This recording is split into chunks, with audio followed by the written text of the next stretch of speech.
নমস্কার, good afternoon. আশা করি সবাই ভালো আছেন। শীতকালের কোনো লেশকেস নেই, তাই তো?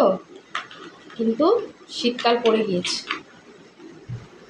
চলুন, চলে এসেছি আমি আমার লাঞ্চ থালি নিয়ে। কয়েকদিন ধরে নিরামিষ চলছে রান্নাবান্না।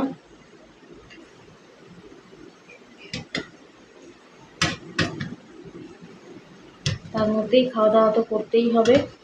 আশা করি সবাই ভালো আছেন।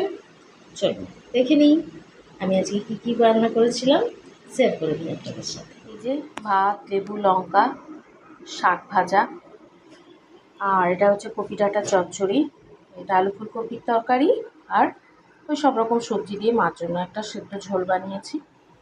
লাঞ্চ থালি পছন্দ হলে অবশ্যই লাইক, শেয়ার, সাবস্ক্রাইব, ফলো করে আমার সঙ্গে থাকবেন সবাই। সবাই খুব ভালো থাকুন, সুস্থ থাকুন, আনন্দে থাকুন। ধন্যবাদ। আজ এইটুকুই, আসি তাহলে। সবাই লাঞ্চ খেয়ে নিন, ভাত ঘুম দিয়ে নিন। টাটা।